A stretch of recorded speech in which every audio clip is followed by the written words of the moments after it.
Assalamualaikum warahmatullahi wabarakatuh. Salam, Om Swastiastu, Namo Buddhaya, salam kebajikan, dan salam sejahtera untuk kita semua. Perkenalkan, saya Sri Wahyuningsih. Saya merupakan salah satu dosen tetap pada program studi D3 Kesehatan Lingkungan, Sekolah Tinggi Teknik Lingkungan Mataram. Pada kesempatan kali ini, izinkan saya menyampaikan pernyataan diri dosen dalam unjuk kerja Tridharma Perguruan Tinggi. Pada program studi D3 Kesehatan Lingkungan, Sekolah Tinggi Teknik Lingkungan Mataram, saya mengampu beberapa mata kuliah, antara lain Dasar Sanitasi, Komunikasi Kesehatan dan Pemberdayaan Masyarakat, Penyihatan Makanan dan Minuman, Penyakit Berbasis Lingkungan, Sanitasi Industri dan K3, Sanitasi Rumah Sakit, dan juga Sanitasi Total Berbasis Masyarakat. Pada kesempatan kali ini, izinkan saya untuk memberikan gambaran perkuliahan pada mata kuliah Penyihatan Makanan dan Minuman.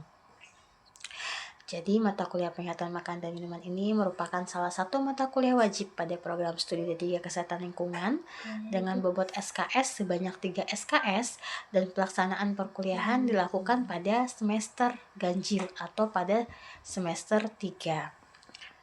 Untuk deskripsi mata kuliah sendiri, mata kuliah Penyihatan Makanan dan Minuman mempelajari tentang prinsip hygiene sanitasi makanan dan minuman, mempelajari tentang foodborne disease, mempelajari tentang sanitasi alat masak, alat makan, dan hygiene sanitasi penjaga makanan, mempelajari tentang mikrobiologi makanan, mempelajari tentang bahan tambahan pangan, dan juga mempelajari tentang hazard analysis critical control point atau biasa dikenal dengan HACCP. Adapun capaian pembelajaran yang diharapkan pada mata kuliah Penyihatan Makanan dan Minuman, yang pertama, mampu menjelaskan tentang prinsip hygiene sanitasi makanan dan minuman. Yang kedua, mampu menjelaskan tentang penyebab foodborne disease atau penyakit bawaan makanan. Yang ketiga, mampu menjelaskan tentang sanitasi alat masak, alat makan, dan hygiene sanitasi penjamah makanan. Yang keempat, mampu menjelaskan tentang mikrobiologi pada makanan dan minuman. Yang kelima, mampu menjelaskan tentang penggunaan bahan tambahan pangan pada pengolahan makanan. Yang kelima, mampu menjelaskan tentang penyusunan dokumen Hazard Analysis Critical Control Point atau HACCP. Metode yang digunakan pada mata kuliah ini adalah ceramah, diskusi, dan juga praktikum. Selanjutnya, untuk pokok bahasan pada mata kuliah ini ada beberapa pokok bahasan. Yang pertama adalah prinsip hygiene sanitasi makanan. Jadi pada prinsipnya pengolahan makanan mempunyai prinsip tersendiri. Ada 6 prinsip hygiene sanitasi makanan dan minuman yang harus dipenuhi pada saat melakukan proses pengolahan makanan. Yang pertama, pemilihan bahan baku. Yang kedua, penyimpanan bahan baku. Yang ketiga, pengolahan makanan. Yang keempat, penyimpanan makanan setelah matang. Yang kelima, pengangkutan makanan. Yang keenam, penyajian makanan. Pada prinsip yang kedua, penyimpanan bahan baku yang sudah dipilih disimpan berdasarkan karakteristik dan jenisnya untuk mencegah terjadinya kontaminasi pada makanan. Selanjutnya, pada prinsip yang ketiga atau pengolahan makanan ini dilakukan oleh penjamah makanan yang sudah memenuhi SOP yang sudah ditentukan. Selanjutnya, pada prinsip yang keempat atau pengolahan atau penyimpanan makanan setelah matang, makanan yang sudah matang disimpan dalam wadah yang tertutup untuk mencegah terjadinya kontaminasi oleh vektor. Selanjutnya, prinsip yang kelima, pengangkutan makanan. Makanan diangkut menggunakan troli khusus, tidak boleh menggunakan troli yang dicampur dengan pengangkutan bahan lainnya. Selanjutnya, pokok bahasan yang kedua adalah foodborne disease. Foodborne disease atau penyakit bawaan makanan merupakan suatu kondisi yang timbul akibat mengkonsumsi makanan yang sudah terkontaminasi. Penyebab foodborne disease disebabkan oleh mikroorganisme, baik itu virus, bakteri maupun jamur, disebabkan oleh zat toksin atau zat beracun dihasilkan oleh makanan itu sendiri, dan juga disebabkan oleh bahan kimia beracun yang bisa berasal dari residu pestisida. Untuk gejala awal dari foodborne disease ini biasanya adalah demam, mual, muntah, diare, dehidrasi, bahkan bisa sampai menyebabkan kematian. Selanjutnya pokok bahasan yang ketiga adalah sanitasi alat masak, alat makan, dan juga hygiene sanitasi penjamah makanan. Untuk sanitasi alat masak dan alat makan, ini pada saat proses sanitasinya harus mengikuti beberapa tahapan. Yang pertama adalah scraping atau pembuangan sisa makanan. Yang kedua flushing, merendam alat masak dan alat makan yang sudah digunakan. Yang ketiga washing, mencuci alat masak dan alat makan menggunakan alat cuci dan juga sabun. Yang keempat ada rinsing, membilas alat makan dan alat masak yang sudah dicuci dengan sabun dibilas. Dan yang terakhir adalah sterilisasi atau desinfeksi. Jadi alat masak disterilisasi agar dapat digunakan kembali pada saat pengolahan makanan berikutnya. Selanjutnya untuk hygiene sanitasi penjamah makanan. Pada penjamah makanan harus memenuhi standar operasional yang sudah ditentukan. Di antaranya harus menggunakan masker, menggunakan celemek, menggunakan tutup kepala, tidak boleh menggunakan aksesoris pada saat proses pengolahan makanan. Selain itu, sebelum melakukan pengolahan makanan, penjamah makanan juga harus memastikan sudah melakukan cuci tangan pakai sabun terlebih dahulu untuk mencegah terjadinya kontaminasi silang. Pokok bahasan yang keempat adalah mikrobiologi pada makanan dan minuman. Pada pembahasan tentang mikrobiologi pada makanan dan minuman, mahasiswa melakukan pemeriksaan mikroba pada makanan dan minuman, baik itu bakteri, virus, ataupun jamur. Selanjutnya pokok bahasan yang kelima adalah bahan tambahan pangan. Bahan tambahan pangan merupakan zat yang sengaja ditambahkan ke dalam makanan atau minuman yang mempengaruhi sifat, bentuk, rasa, dan juga memperpanjang umur simpan suatu produk. Jenis-jenis bahan tambahan pangan yang umumnya digunakan adalah pewarna, pemanis, pengawet, penguat rasa, antioksidan, pengemulsi, dan anti kempal. Untuk bahan tambahan pangan sendiri terklasifikasi menjadi dua, bahan tambahan pangan yang boleh dipergunakan dan bahan tambahan pangan yang tidak boleh dipergunakan. Untuk bahan tambahan pangan yang boleh dipergunakan sendiri juga memiliki nilai ambang batas. Jadi pada saat penambahan bahan tambahan pangan pada makanan harus memenuhi standar yang sudah ditentukan untuk mencegah terjadinya penyakit yang tidak diinginkan. Untuk bahan tambahan pangan yang tidak boleh dipergunakan ini biasanya berasal dari bahan kimia seperti boraks, formalin, yang pada dasarnya kedua bahan kimia tersebut kegunaannya adalah untuk pengawet pada kayu dan juga pada desinfektan dan juga berguna sebagai desinfektan. Selanjutnya pokok bahasan berikutnya adalah Hazard Analysis Critical Control Point atau HACCP. HACCP merupakan manajemen sistematika berbasis sains yang dirancang untuk menjaga keamanan pangan. Jadi pada HACCP ini ada beberapa prinsip yang harus dipenuhi. Yang pertama adalah menganalisis bahaya, baik itu bahaya fisik, bahaya kimia, maupun bahaya biologi yang bisa ada pada produk pangan. Yang kedua, penentuan titik kritis, jadi menentukan titik-titik CCP-nya. Yang ketiga, penentuan batas kritis. Lalu yang keempat, pemantauan produk. Yang kelima, tindakan pencegahan. Yang keenam, verifikasi, dan yang terakhir adalah dokumen. Jadi sebelum disusun dokumen HACCP harus sudah melewati tahapan-tahapan yang sudah ditentukan tadi, yang berupa analisis bahaya, baik itu bahaya fisik, bahaya kimia, maupun bahaya biologi, penentuan titik-titik kritisnya untuk bisa menentukan pengendalian seperti apa yang akan digunakan, lalu pemantauan. Jadi setelah ditentukan harus lakukan pemantauan lagi terhadap produk pangan tersebut, lalu tindakan pencegahan setelah didapatkan bahaya apa yang ada pada produk pangan tersebut, dilakukan tindakan pencegahan untuk mencegah terjadinya paparan dari bahaya tersebut.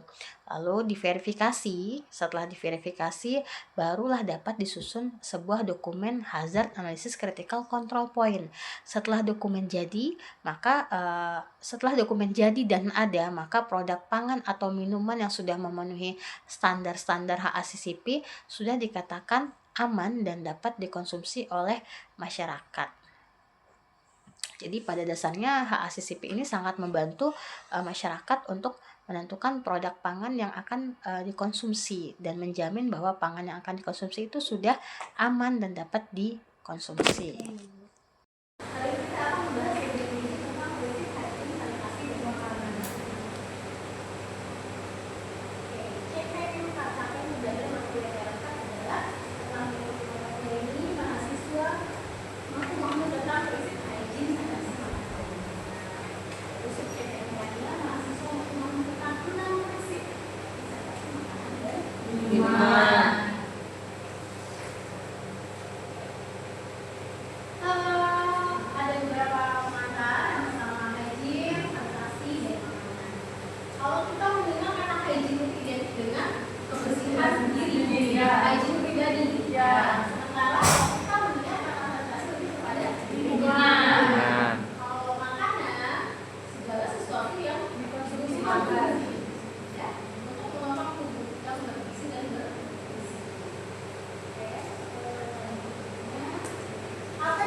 Jadi di hygiene sanitasi makanan ini ada faktor makanan, orang, tempat, dan perlengkapan atau peralatan yang digunakan.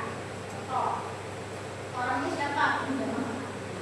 Orang yang mengolah makanan. Ya. Lalu faktor tempat penyimpanan bahan makanan. Bahan makanan yang dibeli itu harus setelah dibeli disimpan sesuai tempatnya. Contoh, ikan, daging itu disimpan pada suhu beberapa bulan untuk menjaga sayur dan ikan itu tidak boleh disimpan pada kilo masing-masing. Kalau kalian pernah dari supermarket lote, lote itu kan antara ayam, ikan, daging dan sayuran dipisah. Bahkan untuk makanan kaleng, makanan siap tadi kayak yogurt dan sebagainya itu dipisah. Jadi harus dipisah sesuai dengan kebutuhan masing-masing. Oke, berarti tadi saya kasih akan itu ada 6. Yang pertama, pemilihan bahan. Jadi kita ketika memilih bahan dalam di pasar, di swalayan atau di supermarket, ada beberapa hal yang harus kita lihat. Yang pertama, kualitas fisik. Kalau untuk kimia dan biologi kita nggak bisa ya, karena Bapak bisa melanjutkan. Kita bisa menulisnya dari kualitas fisiknya. Contoh, pol itu kalau kita lihat secara sepintas keren aja, ya. Tapi kalau kita TB ada yang hitam, yang alkohol, itu sebenarnya karena itu ada sembusunan selanjutnya ikan. Tadi sudah dijelaskan oleh Pak Yola sebelumnya. Ikan yang sudah tidak segar adalah ikan yang makanya berwarna merah. Ini sangat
prinsip pemilihan bahan baku dari spesifikasi penyimpanan dan jelas.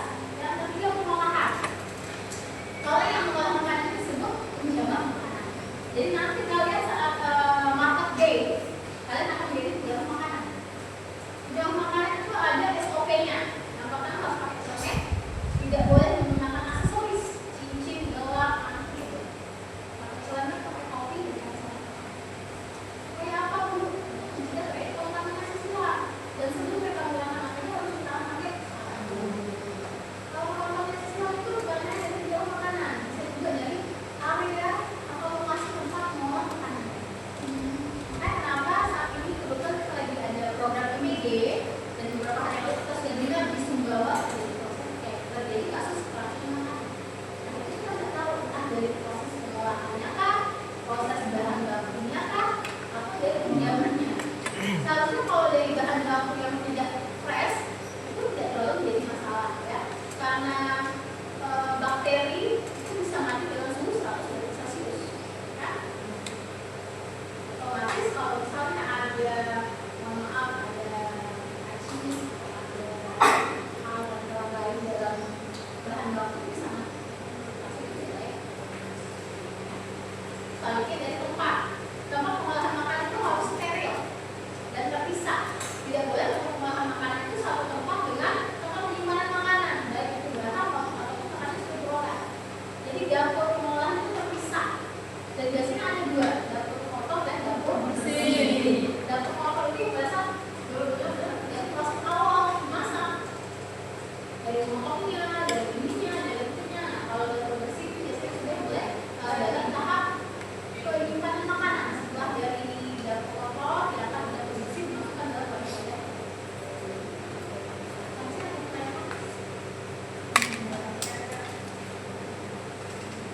Oke, selanjutnya keempat, penyimpanan makanan jadi. Makanan yang sudah diolah disimpan dalam wadah tegak udara, tertutup dan bersih. Usahakan tidak menggunakan wadah yang terbuat dari plastik untuk mencegah terjadi pencemaran lingkungan atau plastik. Jadi biasanya pada saat kalian lihat ya MBG itu makanya diangkut pakai makanan yang terbuat dari aluminium. Tidak ada yang MBG itu pakai plastik.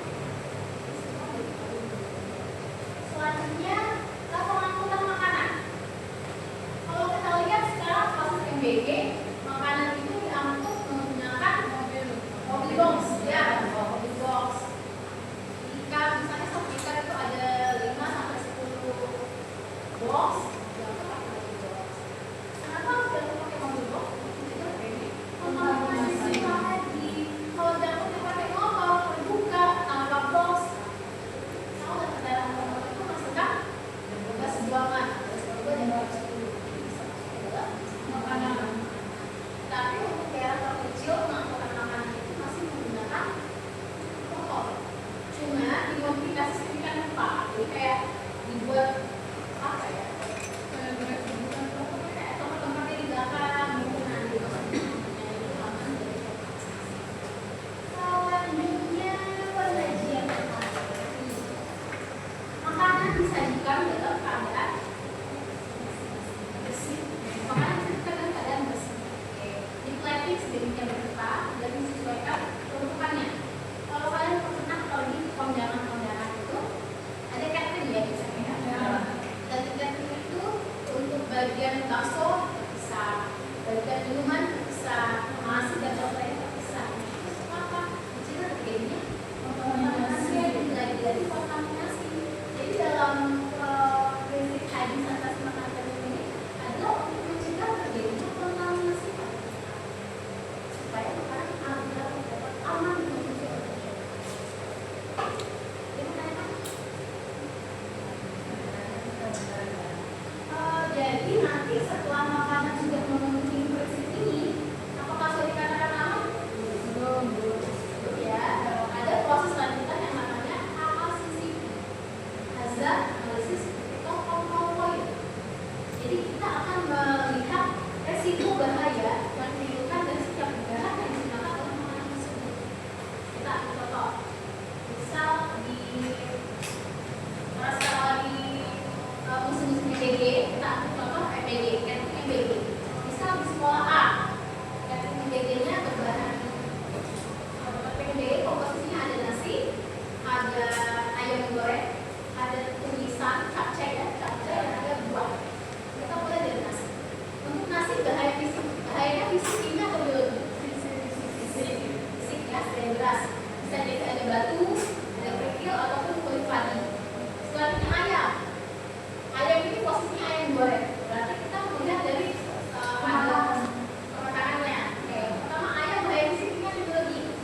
Biologi. Oke ya. Fisik ya yang kemudiannya. Terus yang kedua untuk proses penggorengannya menggunakan minyak goreng. Minyak goreng pakai kimia fisik atau biologi? Kimia.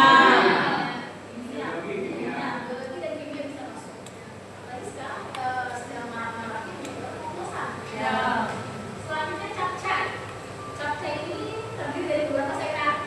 Yang umumnya aja wortel, kol, jagung, sama jagung yang kecil itu ya. Baby corn. Oke. Kita mulai dari wortel. Bahan fisiknya dulu lagi. Kimia, pestisida. Kol, isi kimia dan biologi. Dia bisa kimia dan bisa biologi. Yang kimianya adalah pestisidanya, lalu yang biologinya adalah proses pembusukan organisme oleh bakteri. Selanjutnya baby corn. Baby corn fisik kimia dan biologi. Kimia. Kimia, oke. Ini masuk pestisidanya ya. Fisiknya juga masuk rambut jagungnya dan kulit jagung. Itu kan dapat konsumsi. Pakcoy, fisik kimia dan biologi. Kimia bisa, biologi bisa. Kimia dari residu pestisida yang digunakan. Biologi dari mana? Lalu bumbunya jangan lupa. Biasanya kalau MBG itu karena dia makan bergizi gratis, jadi tidak menggunakan MSG. Jadi menggunakan garam. Garam remisi kita biologi.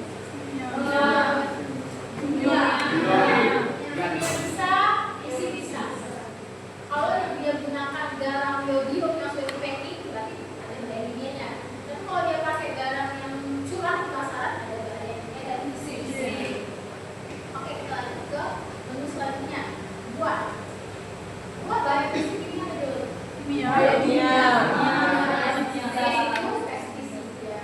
Jadi setelah makan memenuhi prinsip ASF ini dilanjutkan dengan untuk apa? Agar makan dipastikan aman mengkonsumsi.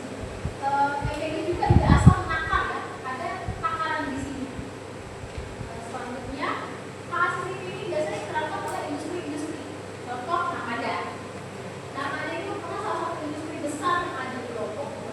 Satu-satunya ya, tapi industri yang ada di Lombok. Dan Namada itu sudah mendapatkan ISO karena sudah mendapatkan ASF. Jadi produk Namada sudah pasti aman.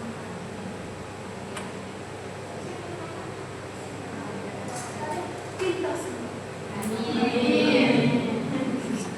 Berapa menit kayak gini ya sih? 13. Oh, biar Udah kok.